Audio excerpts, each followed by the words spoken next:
A little nervous, Paul, throughout. What's up? A little nervous. A lot of My, nervous, my maybe. cough, my. What? Oh, you're nervous about Windows 11, not about Yeah, yeah. that. Sorry, So, just understood where you're going there. yeah. I mean, you could fall over dead and my life would continue on just fine. But I may not be able to upgrade to Windows 11. Like, this is actually a pretty concerning thing. I have All right, two. oh, go ahead. I'm sorry. Go I ahead. have two computers here that are very critical to what we do. This box that we're on right now, Yeah, but what if they're so critical? Why would you ever need to upgrade them to Windows Paul, 11? because I need to be able to complain if it fails. That's why. I see. Okay. Stick to the plot. Sorry. Yep. So this one's a 7700K Intel 7th gen, and Yep. like the best of Well, the that's best.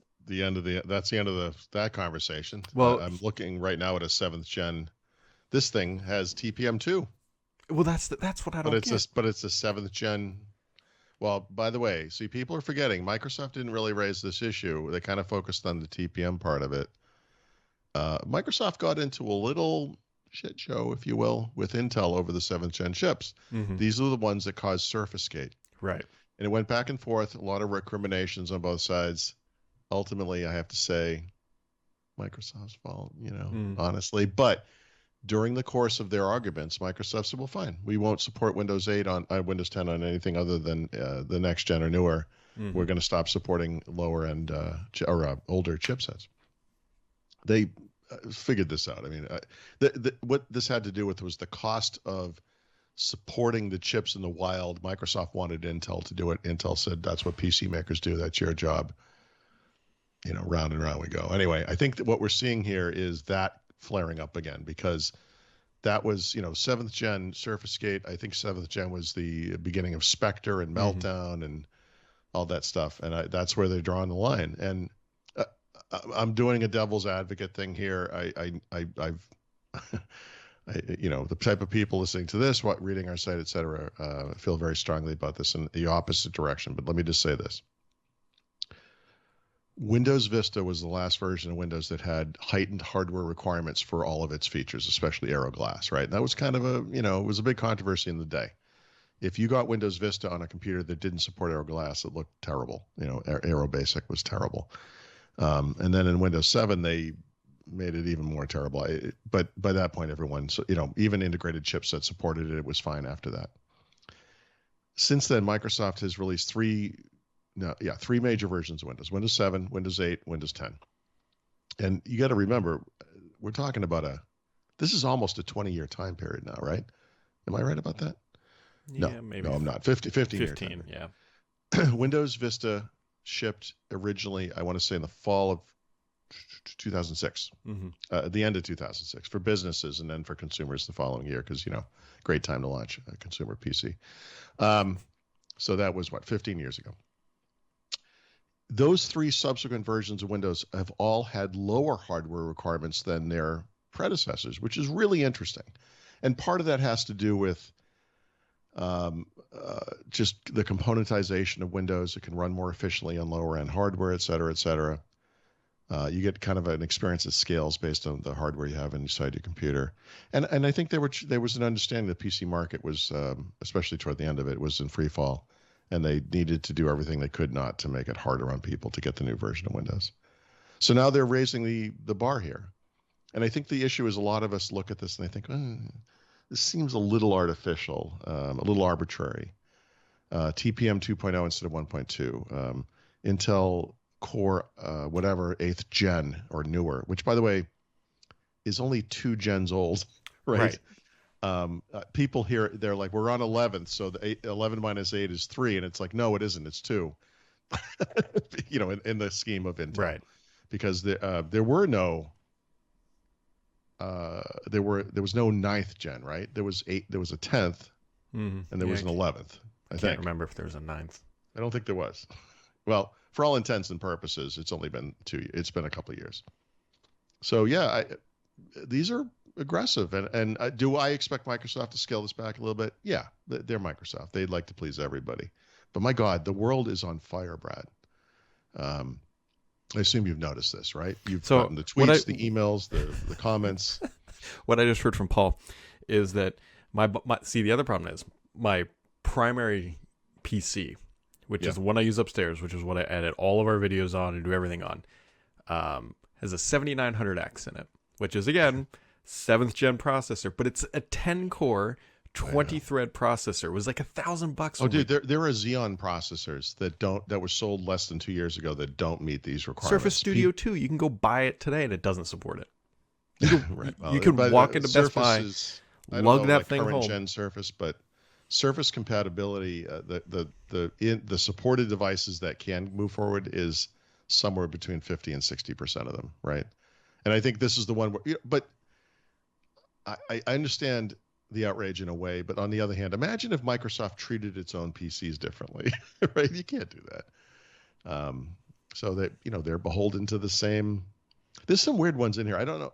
One of the requirements is a certain type of disk partition type, right?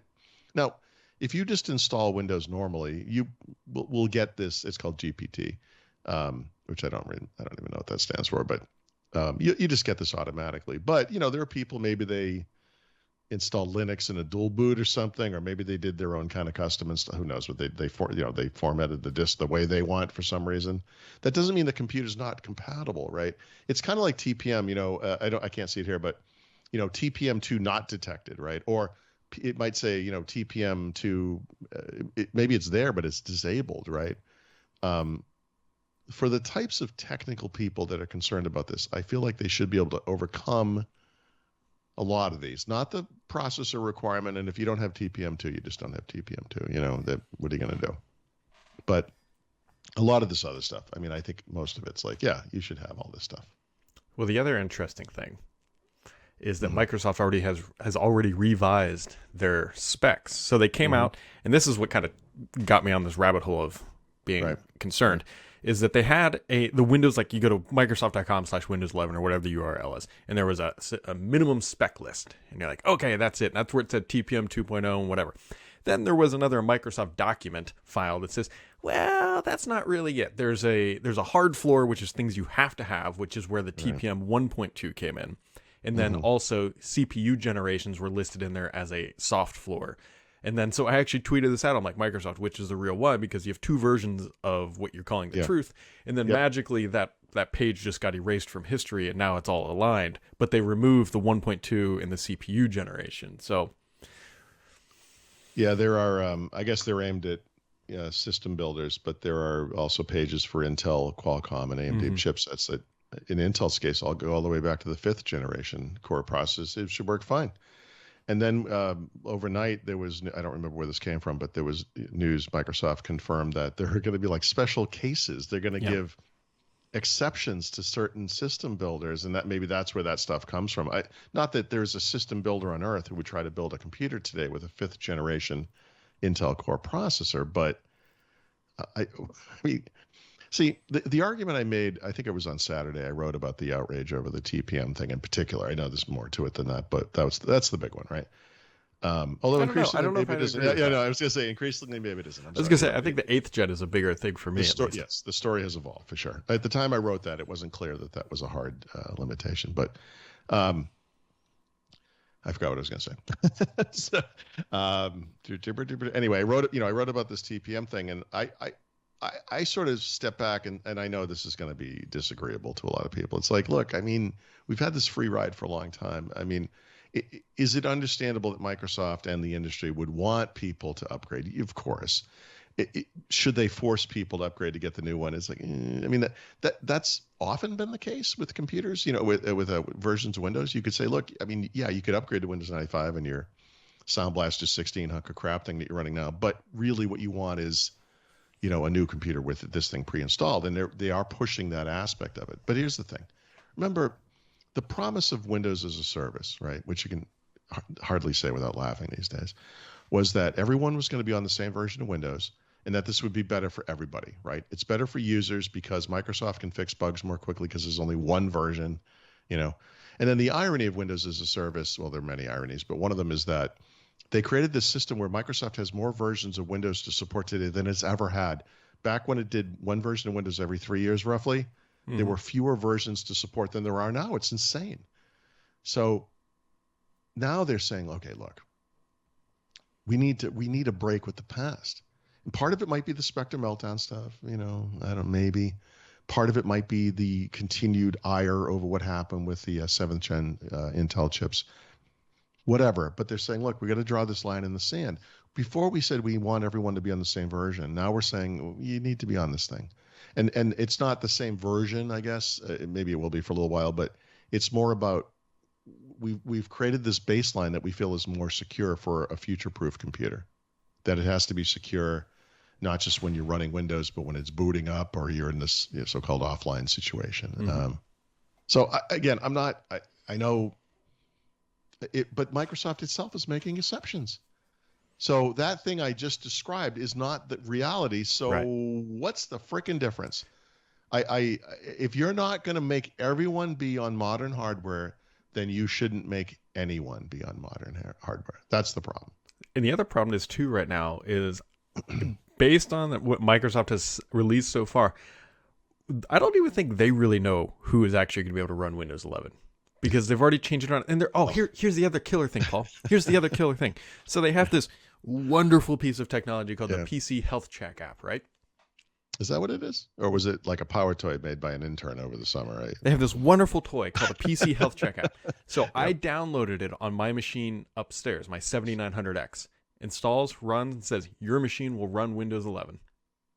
No blockers, nothing. Wow. Have you tried that tool I mentioned this morning? I did. And there's a little yellow question mark next to generation. But Microsoft's official app says it'll run it. So, well, take a screenshot because you're going to need that in a future court case. I already did. Class action. It's in a post. It's like you said I could run this. I got to say, there's a part of me that just sort of embraces what's happening now because this is so classic Windows. It's so perfect. It's bothering more people. But this to me is the same thing when the Windows as a Service announcement. I will never forget the confusion of that event. Mm-hmm. And I remember Mary Jo and I were being pushed out into the dark, and we had to go somewhere. We were going to record a podcast. It was January, and we had to go somewhere else on the campus. But we had all these questions, and they were like, "What? So how long is the Windows? Are you going to release a new version?" Remember at the time they literally said a new version 2 to 3 times a year in the beginning, and then it went to twice a year. But we're like, well, how long are they supported? And it's like, it's supported for the life of the device. Well, how long is the device supported? Yeah. We don't know. They didn't know. There were no, ultimately you would run into this. They literally had no idea what they were talking about. And Windows as a Service and the support lifecycle for Windows 10 were things that were evolved over time and multiple times. Because they literally, it's almost like people were like, yeah, but don't worry about it. Let's go. We got to announce it. And it's like they didn't think it through. And I feel like this is the same thing. The problem with this is like, service is kind of like this nebulous thing. This is like really concrete. Like you've got it, and unfortunately they're burning their best, but they're some of their best customers for sure. Like people who are actually Windows or Microsoft enthusiasts who care about the company and its products are the ones who are now complaining, right? Because normal people are like whatever. I don't think anyone cares, But then again, one of the goals here, we want people to love Windows. Remember, we want people to get excited about Windows 11. It's visceral and it's organic and it's whatever the hell it is. But, and then you can't upgrade to it. What do you? Oh, you want me to spend money? Mm-hmm. Okay, that's cool. So maybe it's like $100 so I can get over this little compatibility. Oh, you mean like a new computer? Wow. Because I got to tell you, I wasn't anticipating buying another computer for the rest of my life. That wasn't in the cards. And this little floral background you've created is not enough to make me want to upgrade, whatever the hell that thing is. But don't worry, Paul. I have another workaround, and this one probably made me the most upset. So in the Windows Insider blog, they said that if you have incompatible hardware, but you are a dev channel tester prior to like the 24th. They will continue to let you test, and they will let you test Windows 11, but you may not be able to run the final version when it is released in the fall. So thanks for doing all our beta testing for us. We'll let you continue to be a guinea pig, but when it comes to actually running it, you're not good enough. Like, thanks. There's a... I right in the back. The Windows Insider program is the legacy of dumb that is unchallenged in history, and that, I agree, was one of the dumbest things I've ever heard in my entire life. I, you know, there's got to be a certain technical bar for anyone to join the Windows Insider program, right? This is not something my wife or your wife or Mary Jo would typically do. Although, by the way, Mary Jo just got into the Insider program for the first time. But, she's in the industry. She writes about this stuff. Those people could pretty easily wipe out a computer and go back to Windows 10, whatever. I mean, easily. I do it not every day, but I mean, it feels like every day, almost every day. It's not hard. Bringing them along like that is the crassest, dumbest, most terrible. That's the lie in the whole thing. So I'm good enough now when you need feedback. But once it's out in the public, you're going to drop me like a bad habit. That's great. Yeah, I mean, that way to drum up excitement in the community, I don't think this stuff's going to stand, Brad. I don't think it is. Microsoft is too sensitive to criticism. These requirements to me seem arbitrary. I'm not maybe technical enough to understand that, especially the security implications of what they're trying to do. But I'm looking at this list, and I'm like, I don't. By the way, the PR nonsense that we received a week ago, Thursday, whenever that was, or was it Thursday? Was it only Thursday? Yeah, it was Jesus 1942 was the Thursday. It feels like a month ago, right? Like we've been living under a heightened time. Anyway, I think it said dual core processor, 1.2 gigahertz. Yeah, this is what I don't get. What the hell? There are Intel Atom chips on this list that are supported. Yes. And yet my 7th gen 7900X may or not be supported. I mean, the health check app says it is, but it's not on the list. So it's like you walk into the bar, or the bouncer's like, nope. But it's like, I know the band. So it's like, can you still get in? TPM, didn't Microsoft make a TPM in partnership with Intel? Wasn't that an Intel thing? Yeah, but it's been around, like... I know it's been around forever, since like 2015. Is it on ARM computers? Because I got to tell you, if you look up the ARM compatibility thing, every single chipset they've ever made, and most of them are freaking terrible, they all meet the bar. Mm-hmm. So it's not a performance thing. Like, we can rule that out. Not a performance thing. Yeah. No, look, this thing on current generation Intel processors, Windows 11 is Windows 10. I don't understand these. I just don't understand what they're doing. I don't mind them bumping it up. Like I'd have to make this up. I don't remember the exact numbers, but like if Windows 10 required a 1 gigahertz single core CPU with 2 gigabytes of RAM for the 32-bit version. Okay, we're not doing 32-bit. 4 gigabytes is the minimum. You could even go to 8. But okay, 4 for an upgrade, sure. 1 gigahertz to 1.2, absolutely. Single core to dual core, oh my God, it's overdue. Please. TPM 1.2, yeah, okay. Everyone has that. Everyone. But, asterisk 99 something percent, whatever. This thing though, it's like, no, we've just remember that thing we had with Intel? Yeah, we're still really mad about that. But okay. I don't know. It just seems anyway. We're going to be dealing with this until they fix it, and until they come out. Yeah, it's already reached TikTok proportions. I don't care. Like I don't want to hear it. Like I do care. I mean, obviously I care, but it's like, my God, how much bitching can we do? Well, right? You got to do it until they fix it, Paul. That's the MO. Well, I was going to say that is what we're never going to stop bitching about this. Yeah, they were surprisingly quiet about it over the weekend. I suspect that maybe they're trying to have a team huddle and figure out like an actual clear line of communication about what it is. And unfortunately, their Windows computers couldn't run Teams because the hardware isn't good enough. That should have been the minimum requirement. If your computer can run 3 Electron apps, you can run 11. Like that would have made right. If you can. Right. If you can go from a cold boot to running Teams full screen in less than 60 seconds, yes, you can run Windows 11. There's nothing else going on. It's just our whole lives now.